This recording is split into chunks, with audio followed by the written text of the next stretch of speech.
Greet you all in the most precious name of our Lord and Savior Jesus Christ. ನಮ್ಮ ಕರ್ತನಾದ ಯೇಸು ಕ್ರಿಸ್ತನ ಅಮೂಲ್ಯವಾದಂತ ಹೆಸರಿನಲ್ಲಿ ನಿಮ್ಮೆಲ್ಲರಿಗೂ ಸಹ ವಂದನೆಗಳು. We have been looking at biblical Christianity these days. ಈ ದಿನಗಳಲ್ಲಿ ದೇವರ ವಾಕ್ಯಕ್ಕನುಸಾರವಾದ ಕ್ರೈಸ್ತತ್ವ ಎನ್ನುವಂತ ಅಂಶದ ಕುರಿತಾಗಿ ನಾವು ನೋಡ್ತಾ ಇದ್ದೇವೆ.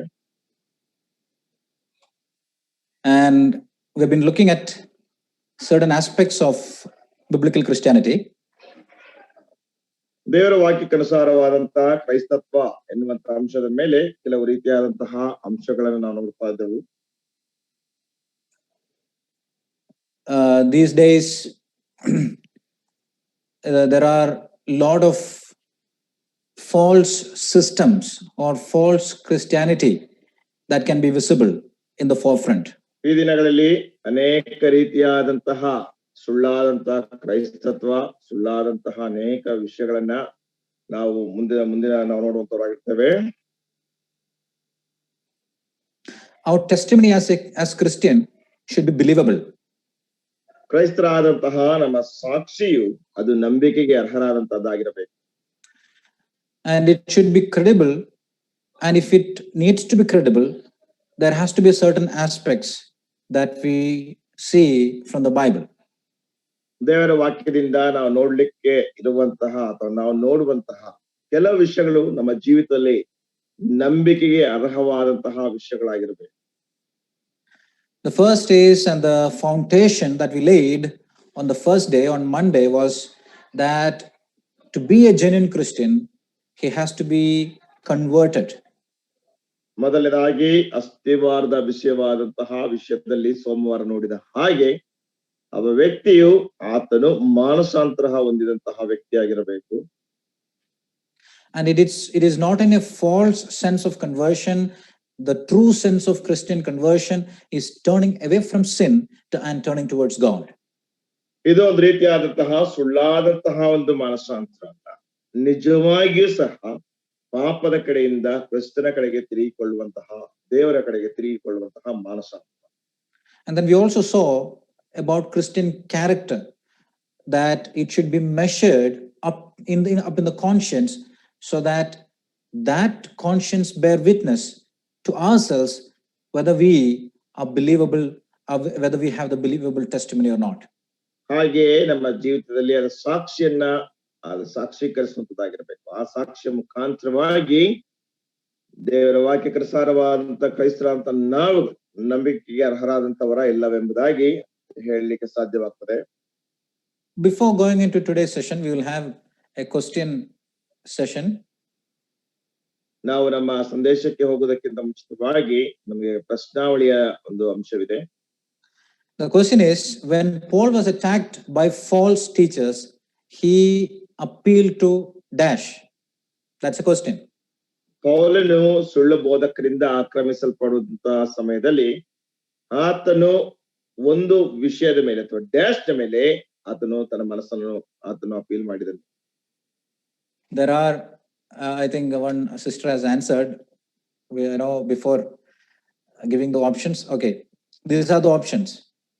ಇವು ಅದರಲ್ಲಿರುವಂತಹ ಆಯ್ಕೆಗಳು. He appealed to his friends, his relatives, his church members, his conscience, or all of the above. ಅವನು ತನ್ನ ಸ್ನೇಹಿತರಿಗೆ, ತನ್ನ ಸಹೋದರರಿಗೆ, ತನ್ನ ಸಭೆಯ ವಿಶ್ವಾಸಿಗಳಿಗೆ ಮತ್ತು ತನ್ನ ಮನಸ್ಸಾಕ್ಷಿಗೆ ಮತ್ತೆಲ್ಲದಕ್ಕಿಂತ ಹೊರತುಪಡಿಸಿದದ್ದು. Okay, thank you for the answers. Yes. Yeah, somebody has raised the hand. Yeah, that's the answer. The answer is the fourth one, his conscience. ನಾಲ್ಕನೇದು ಆತನ ಮನಸ್ಸಾಕ್ಷಿ. Second question. ಎರಡನೇ ಪ್ರಶ್ನೆ. False teachers attacked Paul on dash. ಸುಳ್ಳು ಬೋಧಕರು ಪೌಲನ dash ನ ಮೇಲೆ ಆಕ್ರಮಿಸಿದರು. These are the options. ಇವು ಆಯ್ಕೆಗಳು. His own life, his life with others, and his life with God. ಮತ್ತು ಆತನ ಜೀವಿತ ದೇವರೊಟ್ಟಿಗೆ. Or all of the above. ಅಥವಾ ಬೇರೆ ಎಲ್ಲವೂ ಸಹ ಅಥವಾ ಮೇಲಿರುವಂತದ್ದೆಲ್ಲವೂ ಸಹ. Yes. Yeah. Most of them are answering yes. That's right answer. D. ಸರಿಯಾದ ಉತ್ತರ ಅದು. Which means false teachers attacked Paul on his own life, personal life, his life with others, and also his life with God. ಸುಳ್ಳು ಬೋಧಕರು ಪೌಲನ ಜೀವಿತವನ್ನು ತನ್ನ ಸ್ವಂತ ಜೀವಿತದೊಟ್ಟಿಗೂ ಆಕ್ರಮಿಸಿದರು, ಇತರೊಟ್ಟಿಗಿರುವಂತಹ ಸಂಬಂಧದ ಕುರಿತಾಗಿ ಸಹ ಅವರು ಆಕ್ರಮಿಸಿದರು, ಮತ್ತು ಪೌಲನಿಗೂ ಮತ್ತು ದೇವರಿಗಿರುವಂತಹ ಸಂಬಂಧದ ವಿಷಯದಲ್ಲಿ ಕೂಡ ಸುಳ್ಳು ಬೋಧಕರು ಆಕ್ರಮಿಸಿದಂತದ್ದಾಗಿ ನೋಡ್ತೇವೆ. Yes. Now the next question. ಮುಂದಿನ ಪ್ರಶ್ನೆ. What all are true of conscience? Okay, what is the real meaning of conscience? Okay, you can pick more than one answer. The options are: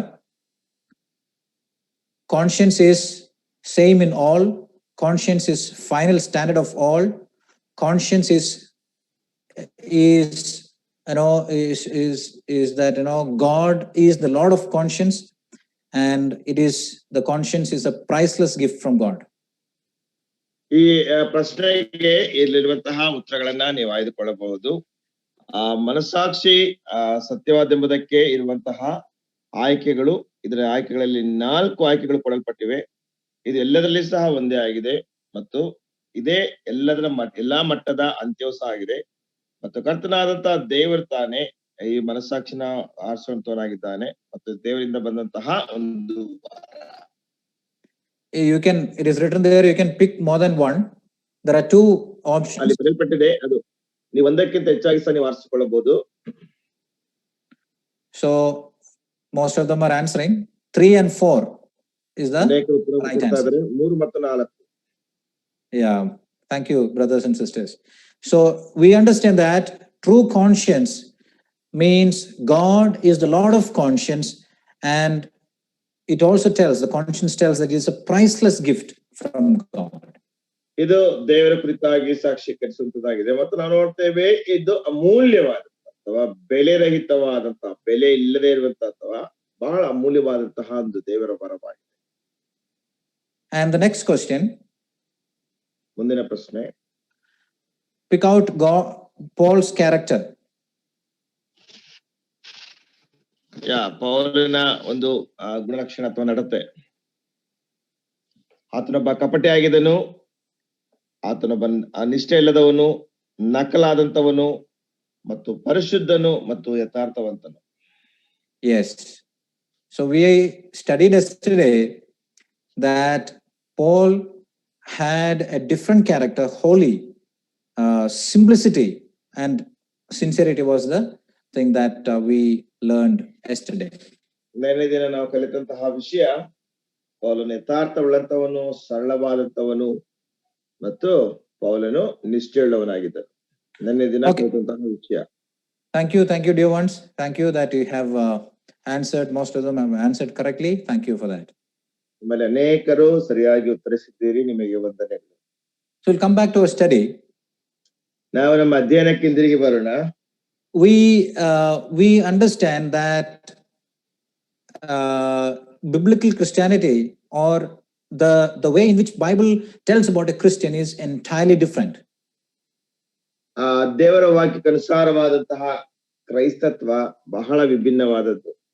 We have taken an example from the Bible, from the life of Paul, to be able to see what a genuine believer, what has happened or what begins to happen in a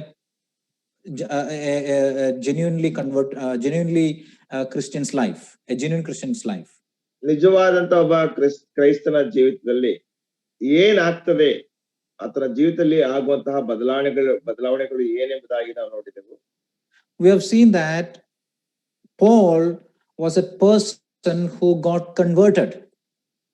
ನಾವು ನೋಡಿದೆವು ಪೌಲನು ಮನಸ್ಸಾಂತರ ಹೊಂದಿದಂತಹ ವ್ಯಕ್ತಿಯಾಗಿದ್ದನು.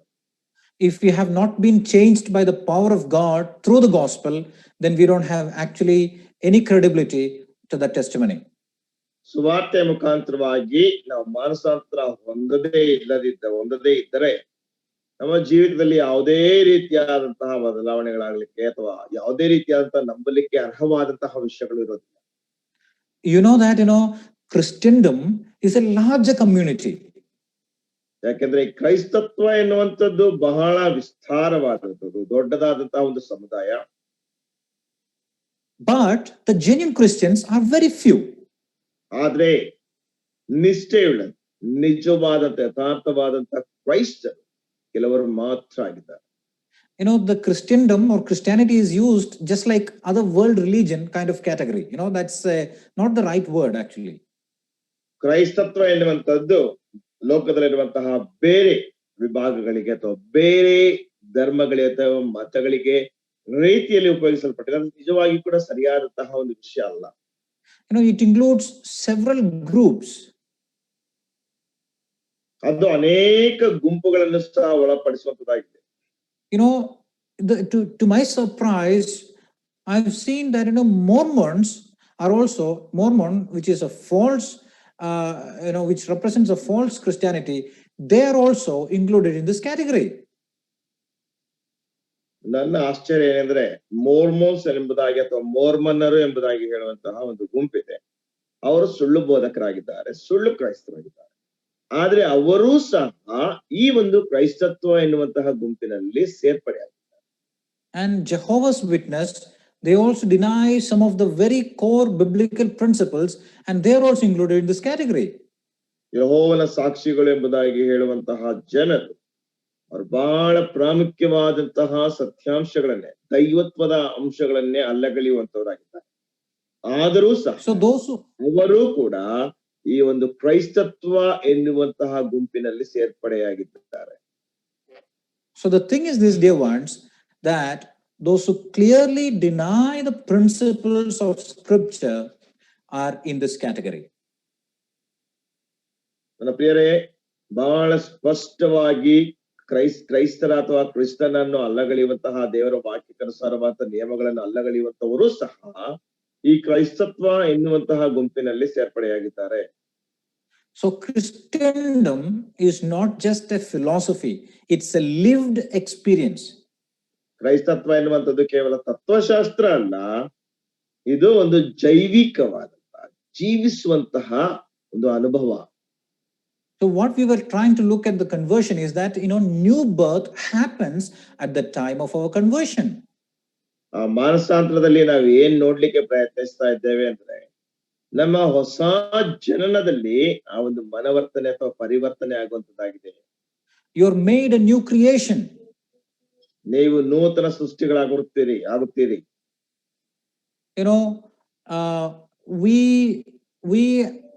If we do not have that kind of a different experience, then we are empty Christian. Our Christianity is hollow. ಒಂದು ವೇಳೆ ನಮಗೆ ಆ ರೀತಿಯಾದಂತಹ ಅನುಭವ ಇಲ್ಲದೆ ಇದ್ರೆ ನಾವು ಖಾಲಿಯಾದಂತಹ ಕ್ರೈಸ್ತರಾಗಿರ್ತೇವೆ. ನಮ್ಮ ಕ್ರೈಸ್ತತ್ವ ಎನ್ನುವಂಥದ್ದು ಶೂನ್ಯವಾಗಿರ್ತದೆ. Because new birth actually produces new life, and that new life is very much evident. ಯಾಕೆಂದ್ರೆ ಹೊಸ ಜನನ ಎನ್ನುವಂಥದ್ದು ಹೊಸ ಜೀವಿತವನ್ನು ಉತ್ಪಾದಿಸ್ತದೆ. ಆ ಹೊಸ ಜೀವಿತವೇ ಹೊಸದಾದಂತಹ ವಿಷಯಕ್ಕೆ ಅದು ಸಾಬೀತಾಗಿರ್ತದೆ. So if there is no spiritual pulse, if there is no spiritual pulse, then we should doubt his Christianity. ಆತ್ಮಿಕವಾದಂತಹ ಒಂದು ನಾಡಿ ಮಿಡಿತ ಇಲ್ಲದೇ ಇದ್ರೆ ನಾವು ನಿಜವಾಗಿ ಸಹ ನಮ್ಮ ಕ್ರೈಸ್ತತ್ವದ ವಿಷಯದಲ್ಲಿ ನಾವು ಸಂದೇಹ ಪಡಬೇಕು. So we understood that conversion means turning away from sin, turning away from darkness, turning away from all the satanic dominion to Jesus Christ, to God, and to come to the light. ಮಾನಸಾಂತರ ಅಂದ್ರೆ ಸೈತಾನನಿಂದ, ಪಾಪದಿಂದ, ಅಂಧಕಾರದ ದೊರೆತನದಿಂದ, ಎಲ್ಲಾ ರೀತಿಯಾದಂತಹ ಲೌಕಿಕವಾದಂತಹ ವಿಷಯಗಳಿಂದ, ಎಲ್ಲಾ ರೀತಿಯಾದಂತಹ ಕೆಟ್ಟತನದಿಂದ ತಿರುಗಿಕೊಂಡು ದೇವರ ಕಡೆಗೆ ಬರುವಂತ. The second thing that we saw yesterday was that there should be a transformation of our character to be able to make clear that we are credible Christian. ನಾವು ನಂಬಿಕೆಗೆ ಅರ್ಹರಾದಂತಹ ಕ್ರೈಸ್ತರು ಎಂಬುದಾಗಿ ಹೇಳೋದಕ್ಕೋಸ್ಕರವಾಗಿ ನಮ್ಮ ನಡತೆಯಲ್ಲಿ ಸಹ ಒಂದು ಪರಿವರ್ತನೆ ಇರಬೇಕು. That means living the truth that we hold is very important. ನಾವು ಹಿಡಿದುಕೊಂಡಂತಹ ಸತ್ಯದಲ್ಲಿ ಜೀವಿಸುವಂತದ್ದು ಬಹಳ ಪ್ರಾಮುಖ್ಯವಾದ ಅಂಶ. Behavioral change should begin to happen in a person's life as he comes to Christianity, as he begins to get converted, as he converted to Christianity. There is a great change and transformation that happens in his life. ಒಬ್ಬ ಕ್ರೈಸ್ತನಾಗಿ ಮಾನಸಾಂತರ ಹೊಂದುವಾಗ ಕ್ರೈಸ್ತತ್ವಕ್ಕೆ ಆತನು ಬರುವಂತ ಸಮಯ, ನಿಜವಾದಂತ ಕ್ರೈಸ್ತನೆಂಬುದಾಗಿ ಕರೆಸಿಕೊಳ್ಳುವಂತ ಸಮಯದಲ್ಲಿ ಆತನಲ್ಲಿ ಒಂದು ನಿಜವಾದಂತ ಬದಲಾವಣೆಯ ಜೀವಿತ ಪ್ರಾರಂಭವಾಗುತ್ತೆ. No hypocrisy, no duplicity, no disloyalty, but a simplicity and sincerity, is what we just look into that, what is seen in that person. ಆ ವ್ಯಕ್ತಿಯಲ್ಲಿ ಕಪಟತ್ವವಿಲ್ಲ, ಒಂದು ಅನಿಷ್ಠೆ ಇಲ್ಲ, ನಿಷ್ಠೆ ಇಲ್ಲದೆ ಇರುವಂತದ್ದಿಲ್ಲ, ಯಾವುದೇ ರೀತಿಯಾದಂತಹ ತಂತ್ರಗಳಿಲ್ಲ. ಆ ವ್ಯಕ್ತಿಯಲ್ಲಿ ನಿಜವಾದಂತಹ ಮಾನಸಾಂತರ ಮತ್ತು ನಿಷ್ಠೆಯನ್ನು ನೋಡುವಂತವರಾಗಿರ್ತೇವೆ. So today we are going to look at the third aspect, which is a person to be a credible Christian. The third aspect is that he should have a competence with the word of God.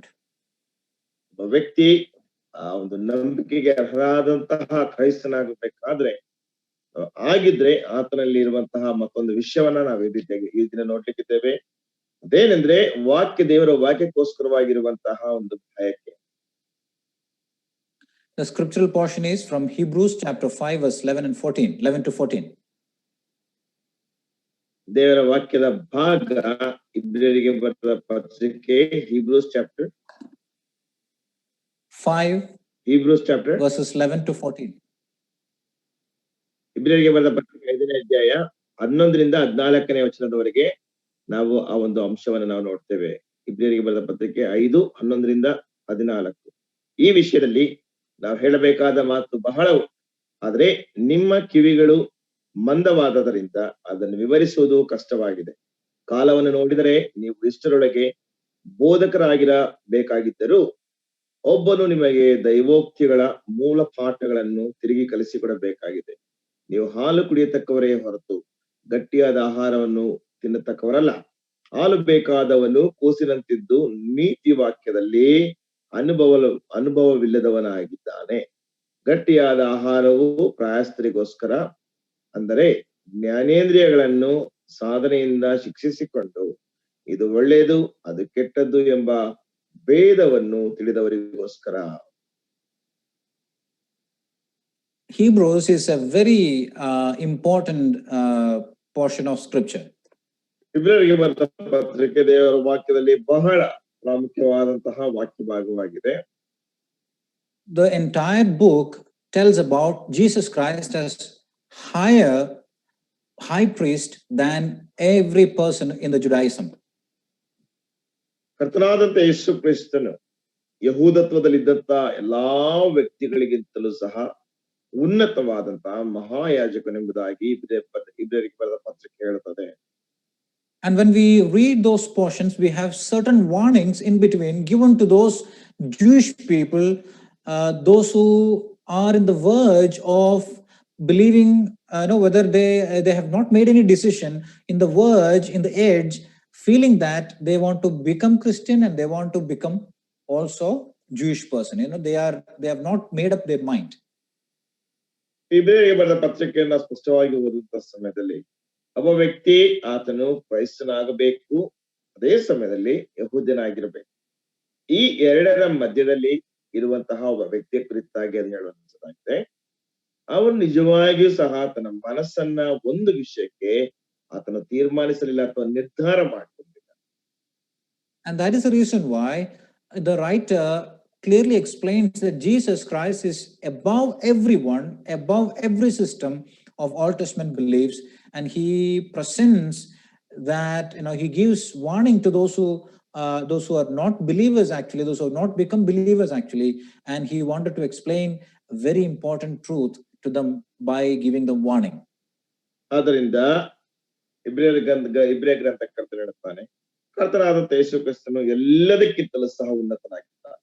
ಹಳೆಯ ಒಡಂಬಡಿಕೆಗಿಂತಲೂ ಅದರಲ್ಲಿರುವಂತ ಎಲ್ಲಾ ವ್ಯವಸ್ಥೆಗಳಿಗಿಂತಲೂ ಎಲ್ಲದಕ್ಕಿಂತಲೂ ಸಹ ಉನ್ನತನಾಗಿದ್ದಾನೆ ಎಂಬುದಾಗಿ ಆತನು ನಂಬದೇ ಇರುವಂತಹ ವ್ಯಕ್ತಿಗಳಿಗೆ ಎಚ್ಚರಿಕೆಯನ್ನು ಕೊಡುವಂತವನಾಗಿದ್ದಾನೆ.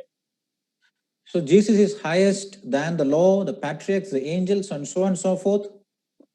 ಕರ್ತನಾದ ಯೇಸು ಕ್ರಿಸ್ತನು ಧರ್ಮಶಾಸ್ತ್ರಕ್ಕಿಂತ, ಪ್ರವಾದಿಗಳಿಗಿಂತ, ಪಿತೃಗಳಿಗಿಂತ ಎಲ್ಲದಕ್ಕಿಂತಲೂ ಸಹ ಉನ್ನತನೆಂಬುದಾಗಿ ಹೇಳ್ತಾನೆ.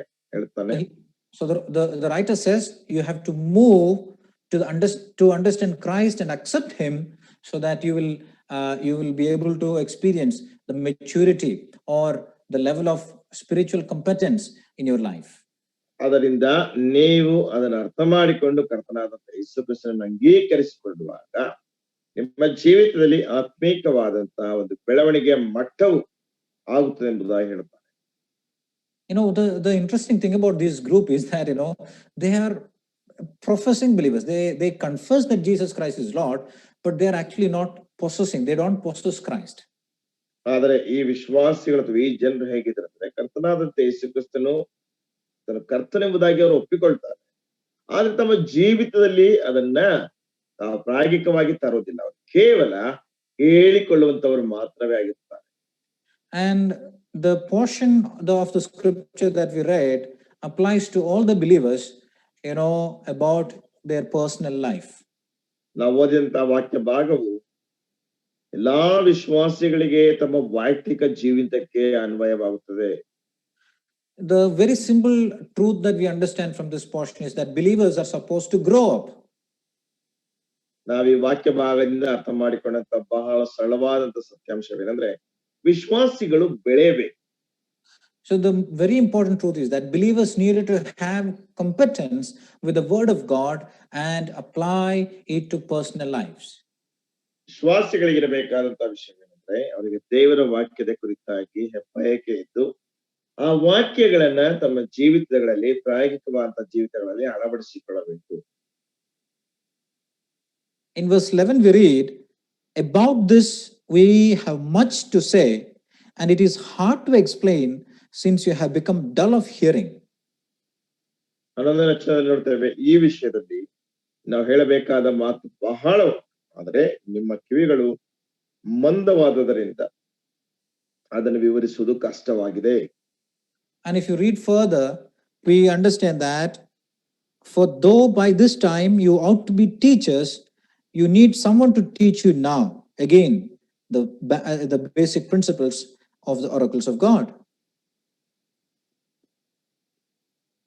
ಮುಂದೆ ಓದುವಂತ ಸಮಯದಲ್ಲಿ ನಾವು ಅರ್ಥ ಮಾಡಿಕೊಳ್ತೇವೆ, ಕಾಲವನ್ನು ನೋಡಿದರೆ ನೀವು ಇಷ್ಟರೊಳಗೆ ಬೋಧಕರಾಗಿರಬೇಕಾಗಿದ್ದರೂ ಒಬ್ಬನು ನಿಮಗೆ ದೈವೋಕ್ತಿಗಳ ಮೂಲ ಪಾಠಗಳನ್ನು ತಿರುಗಿ ಕಲಿಸಿಕೊಡಬೇಕಾಗಿದೆ. So here you see, all believers are expected to be teacher. ಈ ನೋಡುವಂತ ವಿಷಯದಲ್ಲಿ ಎಲ್ಲಾ ವಿಶ್ವಾಸಿಗಳು ಬೋಧಕರಾಗಬೇಕೆಂಬಂತಹ ಅಪೇಕ್ಷಿಸಲ್ಪಡುವಂತಹ ವಿಷಯವಾಗಿದೆ. And that doesn't mean that that we have to stand up and teach in a classroom setting or in a different setting, but we have to have something to share with others. ಅದರ ಅರ್ಥ ನಾವು ತರಗತಿಯ ಒಂದು ವಿಭಾಗದಲ್ಲಿಯೋ ಬೇರೆ ರೀತಿಯಾದಂತಹ ಒಂದು ವ್ಯವಸ್ಥೆಯಲ್ಲಿಯೋ ನಾವು ನಿಂತುಕೊಂಡು ಪ್ರಸಂಗ ಮಾಡ್ಬೇಕು, ಉಪದೇಶ ಮಾಡ್ಬೇಕಂತಾಗಿಲ್ಲ. ಆದ್ರೆ ಇತರರೊಟ್ಟಿಗೆ ನಾವು ಹಂಚಿಕೊಳ್ಳುವಷ್ಟರ ಮಟ್ಟಿಗೆ ಆದ್ರೆ ನಮ್ಗೆ ಸಾಮರ್ಥ್ಯ ಇರಬೇಕು. There are people, I agree that there are people, and according to Bible it tells that there are people who are gifted with teaching. ದೇವರ ವಾಕ್ಯದಲ್ಲಿ ನಾವು ನೋಡ್ತೇವೆ ಕೆಲವು ಜನರಿಗೆ ಉಪದೇಶ ಮಾಡುವಂತಹ ವರ ಇದೆ. But all Christians are supposed to speak the truth, not in a classroom setting, not to teach in a classroom setting, but to the lives that we see, the life that we engage with. ನಾವು ನೋಡುವಂತ ಸಮಯದಲ್ಲಿ ಕೇವಲ ಎಲ್ಲಾ ವಿಶ್ವಾಸಿಗಳು ಕೇವಲ ತರಗತಿಯ ಒಂದು ಮಟ್ಟದಲ್ಲಿ ಮಾತ್ರವೇ ಅವರು ಉಪದೇಶ ಮಾಡುವಂತ, ನಾವು ಬೆರೆಯುವಂತಹ ಪ್ರತಿಯೊಬ್ಬ ವ್ಯಕ್ತಿಯೊಟ್ಟಿಗೂ ಸಹ ಉಪದೇಶ ಮಾಡುವಂತಹ ಒಂದು ಸಾಮರ್ಥ್ಯವನ್ನು ಹೊಂದಿರಬೇಕು. So the interesting thing is that, we, in order to speak the truth to others, in order to explain the truth to others, we need to develop a competence. ಆಸಕ್ತಿದಾಯಕವಾದಂತಹ ವಿಷಯವೇನೆಂದ್ರೆ ಇತರರಿಗೆ ಉಪದೇಶ ಮಾಡೋದಕ್ಕೆ, ಇತರರಿಗೆ ಬೋಧಿಸುವುದಕ್ಕೆ ನಮ್ಮಲ್ಲಿ ಒಂದು ಬಯಕೆಯನ್ನು ಬೆಳೆಸಿಕೊಳ್ಳಬೇಕು. Sadly, we make a lot of excuses.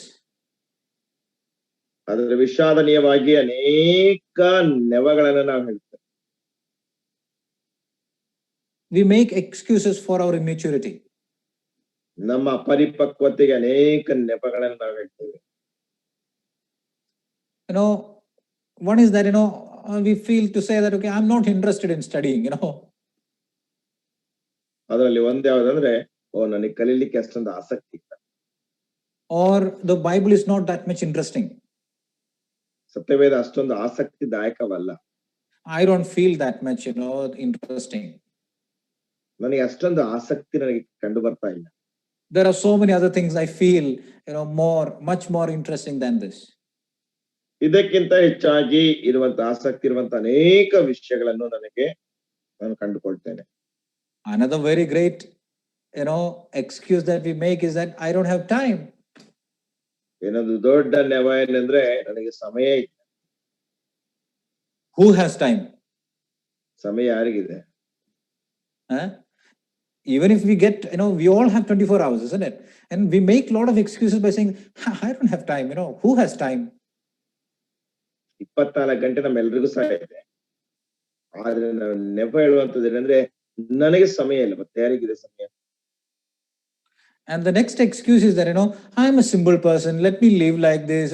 I can't do anything. I'm, just simple person. ಮತ್ತೊಂದು ನೆಪ ಏನಂದ್ರೆ, ನಾನೊಬ್ಬ ಸರಳವಾದಂತ ಸಾಧಾರಣವಾದಂತ ವ್ಯಕ್ತಿ ಆಗಿದ್ದೇನೆ. ನಾನು ಹೀಗೆ ಇರ್ತೇನೆ. ನನಗೆ ಇದೆಷ್ಟೇ ಸಾಕು. And the next excuse is that, I don't know how to study.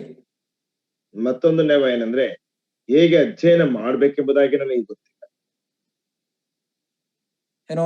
And then we have another thing is that there are a lot of things, I have doubts, questions are there, no answers are given, I have a lot of doubts, so I'm not going to touch the book again.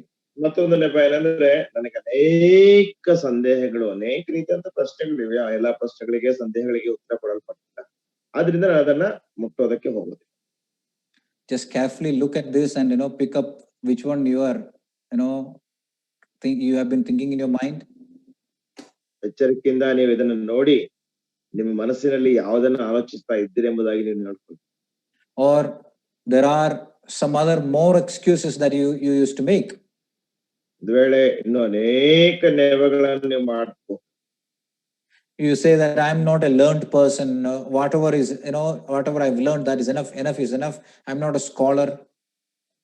ನಾನು ಬಹಳ ಕಲಿತಂತ ವ್ಯಕ್ತಿ ಅಲ್ಲ. ನಾನು ಎಷ್ಟು ಕಲ್ತಿದ್ದೀನಿ ಅಷ್ಟು ಸಾಕು. ನಾನೇನು ದೊಡ್ಡ ಪಂಡಿತ ಅಲ್ಲ. I'm not a theologian. I'm not going to teach anyone. That's the kind of the thing that we make. ನಾನೊಬ್ಬ ದೈವಶಾಸ್ತ್ರ ಪಂಡಿತನಲ್ಲ. ನಾನು ಯಾರಿಗೂ ಸಹ ಕಲಿಸೋದಿಲ್ಲ. ಪರವಾಗಿಲ್ಲ. It's so hard, I can't just take all these things, so and so forth. These are the excuses that we make. ಇದು ಬಹಳ ಕಷ್ಟ. ನನಗೆ ಇದೆಲ್ಲ ಕಲ್ತ್ಕೊಳ್ಳಕ್ಕೆ ನನಗೆ ಆಗಲ್ಲ. ಈ ರೀತಿಯಾದ ಅನೇಕ ನೆವಗಳನ್ನ. The real problem is not all these things. ಆದ್ರೆ ನಿಜವಾದಂತ ಸಮಸ್ಯೆ ಇವೆಲ್ಲಾ ವಿಷಯಗಳಲ್ಲ. We choose to live that way. We do not want to live studying by studying the scriptures. ನಾವು ದೇವರ ವಾಕ್ಯವನ್ನು ಕಲಿಯುವಂತ ಅವಶ್ಯಕತೆ ನಮಗೆ ಇಲ್ಲ. ಅದೇ ನಿಜವಾದ ಕಾರಣ. We wanted to be under someone to teach us, but we ourselves do not want to be under the word of God. ನಾವು ಬೇರೆ ಉಪದೇಶಕರ ಕೆಳಗೆ ಇರಬೇಕು. ನಾವು ದೇವರ ವಾಕ್ಯವೆಂಬಂತ ಉಪದೇಶದ ಕೆಳಗೆ ಇರುವಂತದ್ದು ನಮಗೆ ಬೇಕಾಗಿಲ್ಲ. Definitely the number of years that you have spent in the church, or definitely the number of years that you have spent in the Christian community doesn't guarantee maturity. ನೀವು ಸಭೆಯಲ್ಲಿ ಕಳೆದಂತಹ ವರ್ಷಗಳು, ನೀವು ಕ್ರೈಸ್ತತ್ವದಲ್ಲಿ ಕಳೆದಂತ ವರ್ಷಗಳು, ಅದ್ಯಾವುದು ಸಹ ನಿಮ್ಮ ಕ್ರೈಸ್ತ ಪರಿಪಕ್ವತೆಗೆ ಭದ್ರತೆಯನ್ನು ಅಥವಾ ಒಂದು ಗ್ಯಾರಂಟಿಯನ್ನು ಕೊಡೋದಿಲ್ಲ. Another very important thing, just listen very carefully. Years of experience in teaching will not bring a person to maturity. Very, very important. ಮತ್ತೊಂದು ಬಹಳ ಪ್ರಾಮುಖ್ಯವಾದಂತ ಒಂದು ವಿಷಯ ಇದೆ, ಗಮನ ಇಟ್ಟು ಕೇಳ್ತೀವಿ. ಅನೇಕ ವರ್ಷಗಳ ದೇವರ ವಾಕ್ಯವನ್ನು ಉಪದೇಶಿಸಿದಂತ ಅನುಭವವೂ ಸಹ ನಿಮ್ಮನ್ನು ಕ್ರೈಸ್ತ ಪರಿಪಕ್ವತೆ ಅನುಭವಕ್ಕೆ ನಿಮ್ಮನ್ನು ನಡೆಸೋದಿಲ್ಲ. Some of us, we feel that, I've been teaching in the Sunday school for so many years, or we may feel that, even some of them feel that we have been teaching in the Bible college or maybe in the church for so many years. So that doesn't guarantee anyone maturity. ನೀವು ಅನ್ಕೊಳ್ಬಹುದು, Sunday school ಅಲ್ಲಿ ನಾನು ಬಹಳ ವರ್ಷ ಕಲಿಸಿದ್ದೇನೆ, ಸತ್ಯವೇದ ಶಾಲೆಗಳಲ್ಲಿ ನಾನು ಬಹಳ ವರ್ಷ ಕಲಿಸಿದ್ದೇನೆ, ಈ ಎಲ್ಲಾ ವಿಷಯಗಳನ್ನ ನೀವು ಅಂದ್ಕೊಳ್ಬಹುದು. ಈ ಎಲ್ಲ ಕಲಿಸುವಿಕೆಯು ಸಹ ನಿಮ್ಮ ಆತ್ಮಿಕ ಪರಿಪಕ್ವತೆಗೆ ಯಾವುದೇ ರೀತಿಯಂತ ಒಂದು ಭದ್ರತೆಯನ್ನು ಕೊಡೋದಿಲ್ಲ. Every Christian, we should understand this, start from infancy. That's very important. ಪ್ರತಿಯೊಬ್ಬ ಕ್ರೈಸ್ತರು ಸಹ ಆ ಒಂದು ಕೂಸೆಂಬಂತಹ ಆ ಒಂದು ಪ್ರಾರಂಭದಿಂದಲೇ ಪ್ರಾರಂಭಿಸ್ತಾನೆ. ಇದು ಬಹಳ ಪ್ರಾಮುಖ್ಯವಾಗಿ ನಾವು ಅರ್ಥ ಮಾಡಿಕೊಳ್ಳಬೇಕು. Okay, another thing, every Christian can grow mature. ಮತ್ತೊಂದು ವಿಷಯ, ಪ್ರತಿಯೊಬ್ಬ ಕ್ರೈಸ್ತರು ಸಹ ಪರಿಪಕ್ವತೆಗೆ ಬೆಳೆಯಬಹುದು. And if we are immature, hear me properly, and if we are immature, we choose not to use the resources that God has given us. ಸರಿಯಾಗಿ ಕೇಳಿಸ್ಕೊಳ್ರಿ. ಒಂದು ವೇಳೆ ನಾವು ಅಪರಿಪಕ್ವರಾಗಿರೋದಾದ್ರೆ ದೇವರು ಕೊಟ್ಟಂತಹ ಆ ಒಂದು ಮೂಲ ಸೌಲಭ್ಯಗಳನ್ನ ನಾವು ಉಪಯೋಗಿಸಿಕೊಳ್ಳಿಕ್ಕೆ ನಾವು ಮನಸ್ಸು ಮಾಡುದಿಲ್ಲ. God does his work. Yeah. And he helps us. But the problem is we are not ready to be able to use those resources. ದೇವರು ತನ್ನ ಕೆಲಸವನ್ನು ಮಾಡ್ತಾನೆ, ನಮಗೆ ಕಲಿಸಲಿಕ್ಕೆ ಅದಕ್ಕೆ ಮನಸ್ಸಿದೆ, ಆದ್ರೆ ನಾವು ಆ ಒಂದು ಸಂಪನ್ಮೂಲಗಳನ್ನು ಉಪಯೋಗಿಸಿಕೊಳ್ಳಲಿಕ್ಕೆ ಸಿದ್ಧರಿಲ್ಲ. It is not about intelligence, it is about diligence. It is not about intelligence, but diligence. Very important. ಒಂದು ಬೌದ್ಧಿಕವಾದಂಥದ್ದಲ್ಲ ಅಥವಾ ನಮ್ಮ ಜ್ಞಾನಕ್ಕೆ ಅನುಗುಣವಾದಂಥದ್ದಲ್ಲ, ಇದು ಯಥಾರ್ಥವಾದಂಥದ್ದು ಮತ್ತು ಅರ್ಹವಾದಂತಹ ಅಥವಾ ಅಪೇಕ್ಷಿಸುವಂಥದ್ದು. That means to grow in spiritual maturity, to be able to be competent in the word of God, we have to be diligent continuously. We have to have a progress in our life. ನಮ್ಮ ಜೀವಿತದಲ್ಲಿ ದೇವರ ವಾಕ್ಯದಲ್ಲಿ ಬೆಳೆಯೋದಕ್ಕೋಸ್ಕರವಾಗಿ ನಿರಂತರವಾಗಿ ದೇವರ ವಾಕ್ಯದೊಂದಿಗೆ ಒಂದು ಆಸಕ್ತಿದಾಯಕವಾದಂತಹ ರೀತಿಯಲ್ಲಿ ಕಲಿಯುವಂತಹ ಒಂದು ಆಸಕ್ತಿ ಇರಬೇಕು. So all can learn and apply the principles of God's word to their lives. ಎಲ್ಲರೂ ಸಹ ಕಲಿತು ದೇವರ ವಾಕ್ಯದ ನಿಯಮಗಳನ್ನ ಅವರ ಜೀವಿತಕ್ಕೆ ಅಳವಡಿಸಿಕೊಳ್ಳಬೇಕು. And there is another problem with the teachers. I should just say this also. ಮತ್ತು ಉಪದೇಶಕರೊಂದಿಗೂ ಸಹ ಇರುವಂತಹ ಮತ್ತೊಂದು ಸಮಸ್ಯೆ ಏನಂದ್ರೆ, ಇದನ್ನು ಸಹ ನಾನು ಹೇಳ್ತೀನಿ. There are false teachers. We might understand them very clearly. ಕೆಲವು ಸುಳ್ಳು ಬೋಧಕರು ಇರ್ತಾರೆ, ಅವರನ್ನ ನಾವು ಬಹಳ ಸ್ಪಷ್ಟವಾಗಿ ಅರ್ಥ ಮಾಡಿಕೊಳ್ಳಬಹುದು. But there are, listen very carefully, there are some arrogant true teachers. ಬಹಳ ಎಚ್ಚರಿಕೆಯಿಂದ ಕೇಳ್ರಿ, ಗಮನವಿಟ್ಟು ಕೇಳ್ರಿ. ಬಹಳ ಒಂದು ಒರಟಾದಂತಹ ನಿಜವಾದಂತಹ ದೇವರ ವಾಕ್ಯದ ಬೋಧಕರು ಸಹ ಇರ್ತಾರೆ. They take this teacher as a position that they do not want to lose it. One second, please. They take this teaching as a position, okay, or just like a secular job, so that they don't want to lose their seat as a teacher. ಅವರು ಈ ಒಂದು ಉಪದೇಶ ಎನ್ನುವಂಥದ್ದನ್ನ ಬೇರೆ ಲೌಕಿಕವಾದಂತಹ ವೃತ್ತಿಗಳ ಹಾಗೆ ಒಂದು ಸ್ಥಾನವಾಗಿ ತೆಗೆದುಕೊಂಡು ಅದನ್ನು ಕಳೆದುಕೊಳ್ಳುವುದಕ್ಕೆ ಅವರಿಗೆ ಇಷ್ಟಪಡುವುದಿಲ್ಲ. ಆ ರೀತಿಯಾದಂತ ಕೆಲವರು ಸಹ ಇದ್ದಾರೆ. So they secure their job properly. ಅವರು ಸರಿಯಾದ ರೀತಿಯಲ್ಲಿ ತಮ್ಮ ಕೆಲಸವನ್ನು ಭದ್ರಪಡಿಸ್ತಾರೆ. What they do is they convince you that you need them. ಅವ್ರೇನ್ ಮಾಡ್ತಾರೆ ಅಂದ್ರೆ, ನಿಮಗೆ ಅವರ ಅವಶ್ಯಕತೆ ಇದೆ ಎಂಬುದಾಗಿ ನಿಮಗೆ ಮನವರಿಕೆ ಮಾಡಿಕೊಡ್ತಾರೆ. They say that I am the only person with this kind of an insight, and if you come to me, I will share it to you. ಅವ್ರು ಹೇಳುವಂತ ಮಾತೇನೆಂದ್ರೆ, ನಾನೊಬ್ಬನೇ ಈ ರೀತಿಯಾದಂತಹ ಒಂದು ಅಂತರ್ದೃಷ್ಟಿ ಉಳ್ಳಂತ ವ್ಯಕ್ತಿ, ನೀವು ಅಂದ್ರೆ ನಾನು ನಿಮಗೆ ಇದನ್ನ ಹಂಚಿಕೊಡ್ತೀನಿ. There are so many such teachers, they sit there and they will just dispense their wisdom, intelligence. People ask them and they share, just like false teachers. So some true arrogant teachers are also in that category. ಆ ರೀತಿಯಾಗಿ ಅವ್ರು ಕೂತ್ಕೊಂಡು ತಮ್ಮಲ್ಲಿರುವಂತಹ ಜ್ಞಾನವನ್ನ ಅವ್ರು ಹೇಳ್ತಾ ಇರ್ತಾರೆ. ಕೆಲವು ರೀತಿಯಲ್ಲಿ ಒಂದು ರೀತಿಯಲ್ಲಿ ಸುಳ್ಳು ಬೋಧಕರ, ಸುಳ್ಳು ಉಪದೇಶಕರ, ಈ ರೀತಿಯಾದಂತಹ ಒಂದು ಒರಟುತನ ಅಥವಾ ಮೊಂಡುತನದ ಗುಣಲಕ್ಷಣ ಅಥವಾ ಗುಂಪು ಅವರಿಗಿರ್ತದೆ. So for example, they become experts in certain areas and they say that they need this person to explain this particular area. ಅವರು ಒಂದು ವಿಷಯದಲ್ಲಿ ಬಹಳ ಪರಿಣಿತರಾಗಿರ್ತಾರೆ. ಇಂಥ ವಿಷಯವನ್ನ ವಿವರಿಸಲಿಕ್ಕೆ, ಉಪದೇಶಿಸಲಿಕ್ಕೆ ಇಂಥ ನಿರ್ದಿಷ್ಟವಾದಂತಹ ಉಪದೇಶಕರು ಮಾತ್ರವೇ ಬೇಕು ಎನ್ನುವಂತ ಮಟ್ಟಕ್ಕೆ ಅವರು ಬಂದಿರ್ತಾರೆ. They lead people away in their ego and they draw people after themselves. ಅವರು ತಮ್ಮ ಜ್ಞಾನತ್ವದ ಮೇಲೆ ಜನರನ್ನ ಅವರು ತಮ್ಮ ಹಿಂದೆ ಎಳೆದುಕೊಂಡು ಜನರನ್ನ ದೂರಕ್ಕೆ ಸೆಳೆಯುವಂತವರಾಗಿರ್ತಾರೆ. Why they do is to make name and fame for themselves and they want to secure the job for themselves. ಯಾಕೆ ಅವರು ಆ ರೀತಿಯಾಗಿ ಮಾಡ್ತಾರೆ ಅಂದ್ರೆ ಅವರಿಗೆ ಪ್ರಶಸ್ತಿ, ಪ್ರಾಮುಖ್ಯತೆ, ಒಂದು ಪ್ರಖ್ಯಾತಿ ಬೇಕು ಮತ್ತು ಅವರ ಒಂದು ಕೆಲಸವೂ ಸಹ, ಉದ್ಯೋಗವೂ ಸಹ ಭದ್ರವಾಗಿರ್ಬೇಕು. We read Paul warns about such teachers in Acts chapter 20. ಆ ರೀತಿಯಾದಂತ ಉಪದೇಶಕರು ಬೇಕೆಂಬುದಾಗಿ ಪೌಲ್ ಹೇಳುತ್ತಾನೆ. ಆ ರೀತಿಯಾದಂತ ಉಪದೇಶಕರಿಗೆ ಪೌಲನು ಎಚ್ಚರಿಕೆ ಕೊಡ್ತಾನೆ. Sometimes this can happen even to the Bible believing true churches. This is very careful. We should be very careful about that. ಈ ರೀತಿಯಾದಂತಹ ವಿಷಯಗಳು ದೇವರ ವಾಕ್ಯವನ್ನು ನಂಬುವಂತಹ ನಿಜವಾದ ಸಭೆಗಳಿಗೂ ಸಹ ನಡೀಲಿಕ್ಕೆ ಸಂಭವಿಸುತ್ತಾಗಿದೆ. ಆ ವಿಷಯದಲ್ಲಿ ನಾವು ಬಹಳ ಎಚ್ಚರಿಕೆಗೊಳ್ಳೋಣ. A person who gets a novelty or new things, in what he teaches, and then he says that, okay, I got the special insight and you invite me, I'm going to teach this special thing to you. ಕೆಲವರು ಏನ್ ಮಾಡ್ತಾರೆ ಅಂದ್ರೆ, ನನಗೆ ಹೊಸ ಹೊಸ ವಿಷಯಗಳನ್ನು ಸಿಕ್ಕಿದೆ, ಈ ರೀತಿಯಾದಂತಹ ಒಂದು ಸಂದೇಶಗಳು, ಈ ಒಂದು ಹೊಸ ವಿಷಯಗಳು ನನಗೆ ಸಿಕ್ಕಿದೆ, ನನ್ನ ನೀವು ಆಮಂತ್ರಿಸಿದ್ರೆ ನಾನು ಈ ಹೊಸ ವಿಷಯಗಳನ್ನ ನಿಮಗೆ ಕಲ್ಸ್ಕೊಡ್ತೇನೆ, ಅದರಿಂದ ನನ್ನ ದಯಮಾಡಿ ಆಮಂತ್ರಿಸಿರಿ, ಆಹ್ವಾನಿಸಿರಿ ಎಂಬುದಾಗಿ ಅವರು ಹೇಳುವಂತರಾಗಿರ್ತಾರೆ. And then what happens? Everyone goes like, wow, that's really cool. I've never heard such type of things before.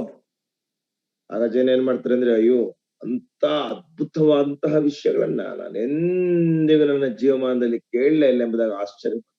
It's fantastic. It is fascinating. Then 2 hours later, you just try to remember what they taught. You just miss your mind and your mind is messed up. ಬಹಳ ಅದ್ಭುತವಾದಂತ ವಿಷಯಗಳು, ಬಹಳ ಒಂದು ಆಶ್ಚರ್ಯವಾದಂತ ವಿಷಯಗಳು ಎಂಬುದಾಗಿ ನಾವು ಹೇಳ್ತೇವೆ. 2 ಗಂಟೆಗಳ ನಂತರ ಅದನ್ನ ನೀವು ಜ್ಞಾಪಕಕ್ಕೆ ತರೋದಕ್ಕೆ ಪ್ರಯತ್ನಿಸಿದ್ರೆ ನಿಮ್ಮ ಮನಸ್ಸು ಅದು ಬಹಳ ಗೊಂದಲಕ್ಕೀಡಾಗ್ತದೆ. So there are people who try to impress you with their insights rather than from the word of God. ಜನರು ತಮ್ಮ ಅಂತರ್ದೃಷ್ಟಿಯಿಂದ ದೇವರ ವಾಕ್ಯವನ್ನು ಹೊರತುಪಡಿಸಿ ತಮ್ಮ ಅಂತರ್ದೃಷ್ಟಿಯಿಂದ ನಿಮ್ಮನ್ನ ಓಲೈಸುವುದಕ್ಕೋಸ್ಕರವಾಗಿ ಅವರು ಪ್ರಯತ್ನಿಸುವಂತರಾಗಿರ್ತಾರೆ. When word of God is very plain and clear in most of the things, we feel, and some people wanted to make it that that there are so many secret things there.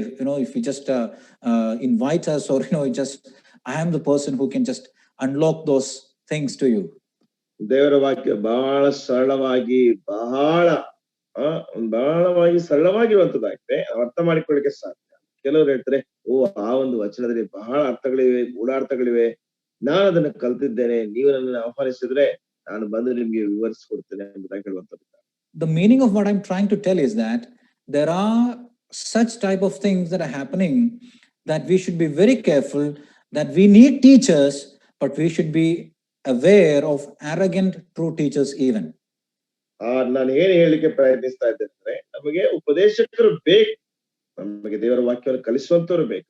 ಆದ್ರೆ ಈ ರೀತಿಯಾದಂತಹ ಒಂದು ವೇಳೆ ಹಠವಾದಿಗಳಾದಂತಹ ಉಪದೇಶಕರು ನಮಗೆ ಅವಶ್ಯಕತೆ ಇಲ್ಲ, ಮತ್ತು ಅವರ ಕುರಿತಾಗಿ ನಾವು ಎಚ್ಚರಿಕೆ ಉಳ್ಳವರಾಗಿ. So the true teacher is always a student of students.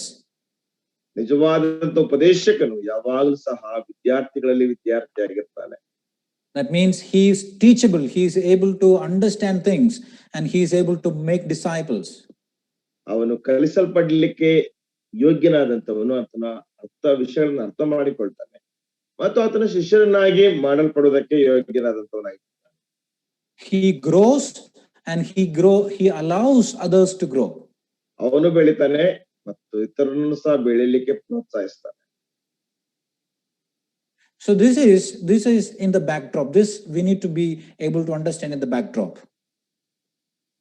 ನಾವು ಇದನ್ನ ಬಹಳ ಸ್ಪಷ್ಟವಾಗಿ ಅರ್ಥ ಮಾಡಿಕೊಳ್ಳುವಂಥದ್ದು ಅವಶ್ಯ. So now we come to the portion that we have read. ನಾವೀಗ ಓದಿದಂತಹ ವಾಕ್ಯ ಭಾಗಕ್ಕೆ ನಾವು ಬರ್ತೇವೆ. Here we see a great problem of immaturity. ಇಲ್ಲಿ ಅಪರಿಪಕ್ವತೆಯ ಒಂದು ದೊಡ್ಡ ಸಮಸ್ಯೆಯನ್ನು ನೋಡ್ತೇವೆ. There are 4 different categories of problems that we find about immaturity. ಅಪರಿಪಕ್ವತೆಯ ವಿಷಯದಲ್ಲಿ 4 ಪ್ರಾಮುಖ್ಯವಾದಂತಹ ಸಮಸ್ಯೆಗಳನ್ನ ನೋಡ್ತೇವೆ. You know, here you see, when you read this, the problem is not with the teacher. Actually, the problem is with the audience, because they don't understand the concepts. ಸಮಸ್ಯೆ ಇರುವಂತದ್ದು ಉಪದೇಶಕರೊಟ್ಟಿಗೆ ಅಲ್ಲ, ಸಮಸ್ಯೆ ಇರುವಂತದ್ದು ಆ ಒಂದು ಪ್ರೇಕ್ಷಕರೊಟ್ಟಿಗೆ ಅಥವಾ ಕೇಳುಗರೊಟ್ಟಿಗೆ. ಅವರು ಆ ವಿಷಯಗಳನ್ನ ಸರಿಯಾದ ರೀತಿಯಲ್ಲಿ ಆ ಪರಿಕಲ್ಪನೆಗಳನ್ನ ಅರ್ಥ ಮಾಡಿಕೊಳ್ಳುವರು. The first problem is they have the inability to listen. ಮೊದಲನೇ ಸಮಸ್ಯೆ ಅವರಿಗೆ ಕೇಳಲಿಕ್ಕೆ ಅಸಮರ್ಥತೆ. There is a difference between hear and listen. ಕೇಳಿಸಿಕೊಳ್ಳುವಂತದ್ದು ಮತ್ತು ಗ್ರಹಿಸಿಕೊಳ್ಳುವುದಕ್ಕೆ ವ್ಯತ್ಯಾಸ ಇದೆ. So the problem is here, they are unable to listen. They hear things, but they don't listen properly. ಇಲ್ಲಿರುವಂತ ಸಮಸ್ಯೆ ಏನಂದ್ರೆ ಅವ್ರು ಕೇಳಿಸ್ಕೊಳ್ತಾರೆ, ಆದ್ರೆ ಅವರು ಗ್ರಹಿಸಿಕೊಳ್ಳುವುದಿಲ್ಲ, ಅವರು ಗ್ರಹಣ ಮಾಡುವುದಿಲ್ಲ. ಅದೇ ಸಮಸ್ಯೆ ಇರೋದು. I think that most of you are hearing.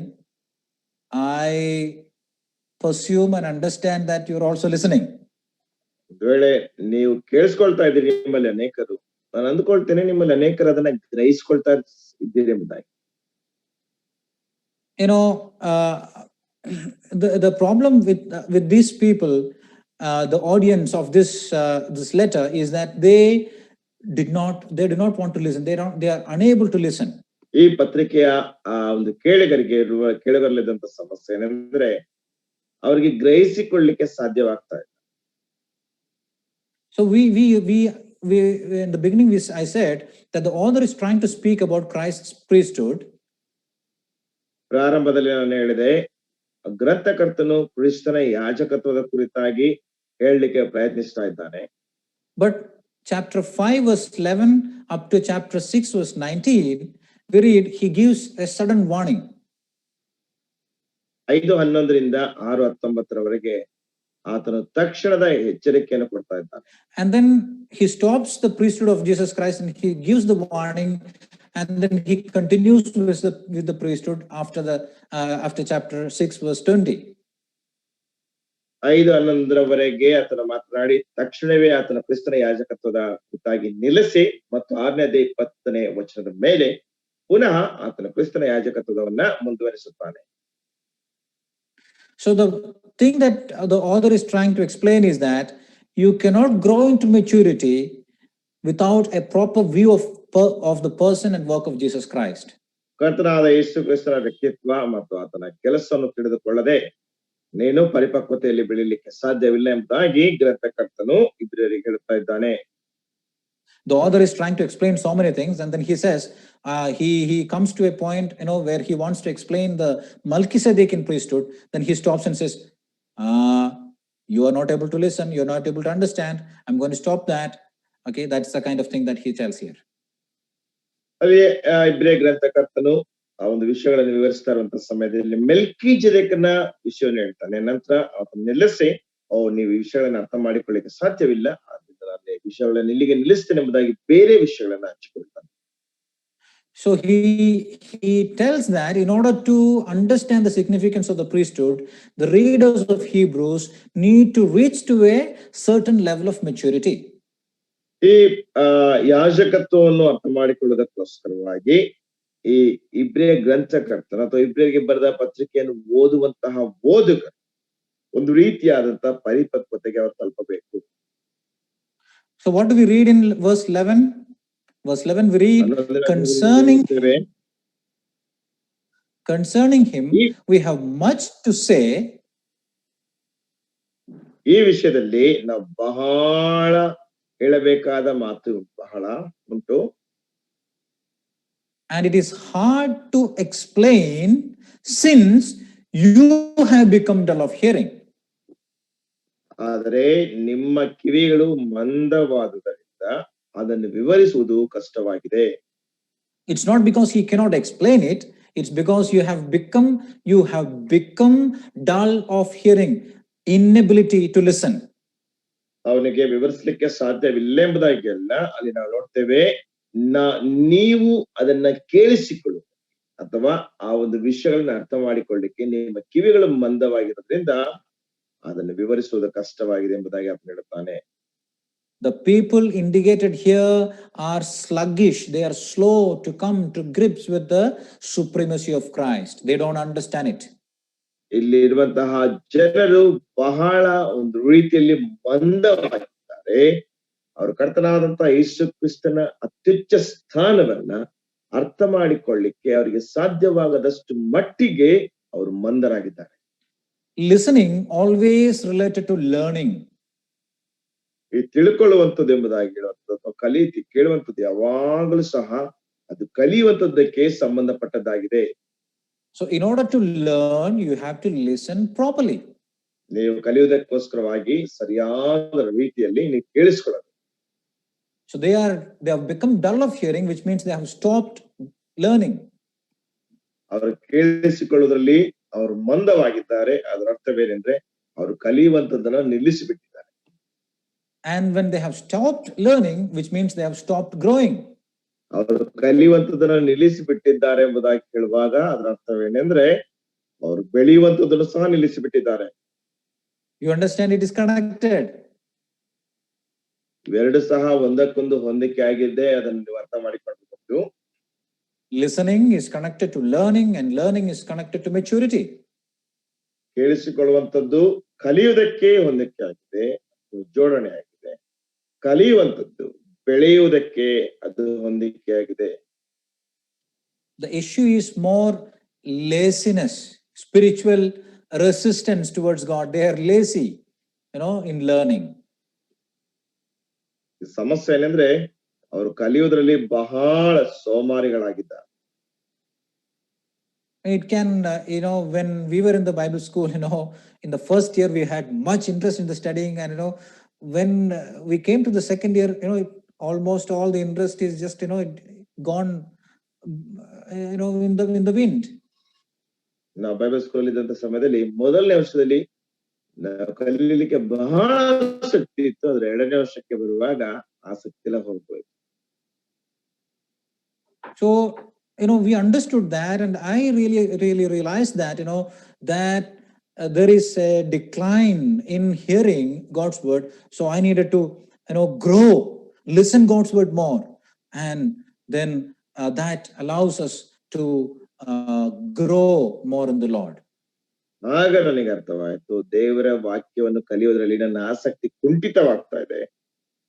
ದೇವರ ವಾಕ್ಯವನ್ನು ಕಲೀಲಿಕ್ಕೆ ಬೆಳೆಯುವುದಕ್ಕೆ ನಾವು ಹೆಚ್ಚೆಚ್ಚಾಗಿ ಕೇಳಿಸಿಕೊಳ್ಳಬೇಕು ಮತ್ತು ಕಲಿಬೇಕೆಂಬಂತ ಒಂದು ಭಾವನೆ ಅಥವಾ ಒಂದು ಬಯಕೆ ನನ್ನಲ್ಲಿ ಬಂತು. These people, they started backward journey, drifted away from the word of God, and they started doubting the word of God. ಈ ಜನರು ಅವರು ತಮ್ಮ ಪ್ರಯಾಣವನ್ನು ಹಿಂದಕ್ಕೆ ಬೆಳೆಸಿದ್ದಾರೆ. ಅವರು ಗಾಳಿಗೆ ತೂರಿಕೊಂಡು ಹೋಗದಂತ ರೀತಿಯಲ್ಲಿದ್ದಾರೆ ಮತ್ತು ದೇವರ ವಾಕ್ಯದ ಮೇಲೆ ಸಂದೇಹ ಉಳ್ಳಂತವರಾಗಿದ್ದಾರೆ. Let me ask this question and then we'll move forward.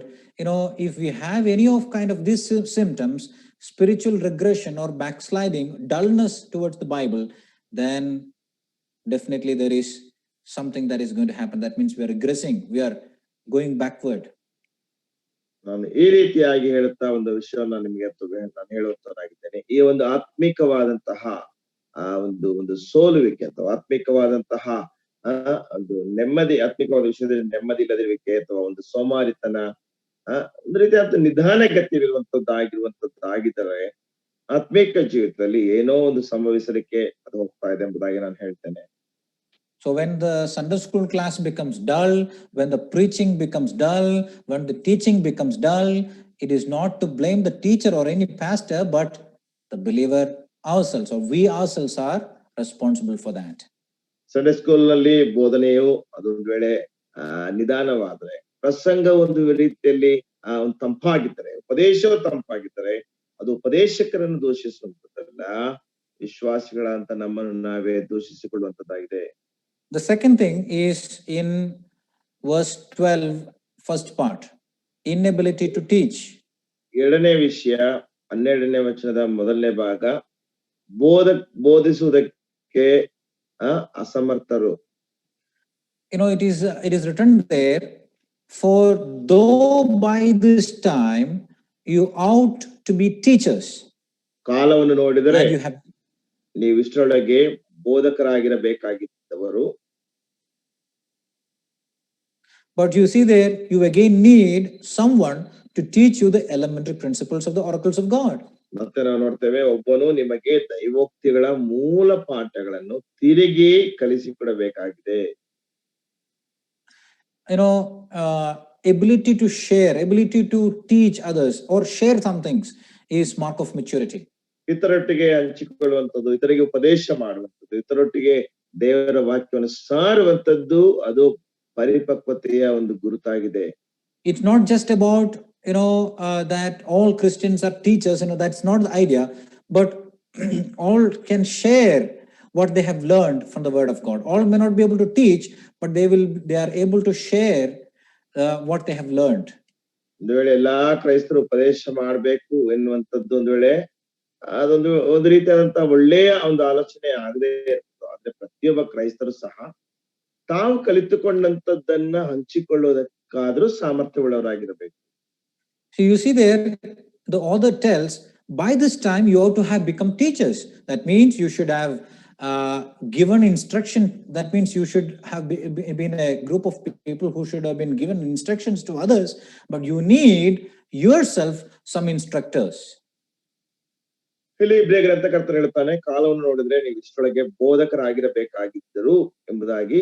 ಆದ್ರೆ ಅದರ ಅರ್ಥ ಏನಂದ್ರೆ, ನೀವು ಇಷ್ಟರೊಳಗೆ ಉಪದೇಶಕರಾಗಿರ್ಬೇಕಾಗಿತ್ತು, ಆದ್ರೆ ನಿಮಗೆ ಈಗ ಒಬ್ಬನು ದೈವೋಕ್ತಿಗಳ ಮೂಲ ಪಾಠಗಳನ್ನು ತಿರುಗಿ ಹೇಳಿಕೊಡ್ಬೇಕಾದ್ರೆ ನೀವು ಅಷ್ಟರ ಮಟ್ಟಿಗೆ ಪರಿಪಕ್ವತೆಗೆ ಬರ್ಲಿಲ್ಲ ಎಂಬುದಾಗಿ ಗ್ರಂಥಕರ್ತರು ಹೇಳ್ತಾನೆ.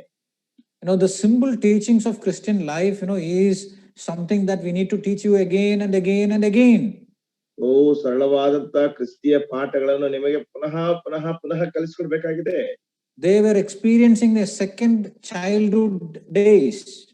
ಅವರು ಎರಡನೇ ಸಾರಿ ಒಂದು ಶಿಶು ಭಾವದ ದಿನಗಳನ್ನ ಅನುಭವಿಸುತ್ತಾ ಇದ್ದಾರೆ. They need only the elementary principles. ಅವರಿಗೆ ಕೇವಲ ಮೂಲ ಪಾಠಗಳ ನಿಯಮ ಮಾತ್ರವೇ ಅವರಿಗೆ ಬೇಕಾಗಿದೆ.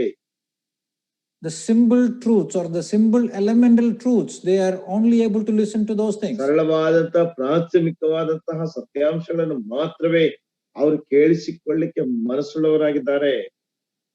They are not a group of people who can be taught. ಅವರು ಕಲಿಸಲ್ಪಡ್ಲಿಕ್ಕಿರುವಂತಹ ಗುಂಪಿನಲ್ಲಿರುವಂತಹ ಜನರವರಾಗಲಿಲ್ಲ. And as we move forward, we understand the third thing is inability to digest. ಮತ್ತು ಮೂರನೇದಾಗಿರುವಂತಹ ಅಂಶವನ್ನು ನಾವು ಅರ್ಥ ಮಾಡಿಕೊಳ್ಳುತ್ತೇವೆ, ಅವರಿಗೆ ಜೀರ್ಣ ಮಾಡಿಕೊಳ್ಳಲಿಕ್ಕೆ ಅಸಮರ್ಥತೆ ಇದೆ. The problem of immaturity, the first is that they were unable to listen. ಅಪರಿಪಕ್ವತೆಯ ಒಂದು ಮೊದಲನೇ ಸಮಸ್ಯೆ ಅವರಿಗೆ ಕೇಳಿಸಿಕೊಳ್ಳಲಿಕ್ಕೆ ಅಸಮರ್ಥತೆ. And they are unable to teach or share. ಅವರು ಉಪದೇಶ ಮಾಡ್ಲಿಕ್ಕೂ ಹಂಚಿಕೊಳ್ಳಿಕ್ಕೂ ಅಸಮರ್ಥರಾಗಿದ್ದಾರೆ. Now they are not able to digest those things. They need baby food diet.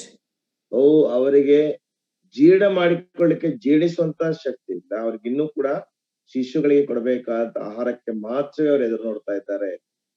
Like some kind of pre-digested food, it is specially suited for the babes.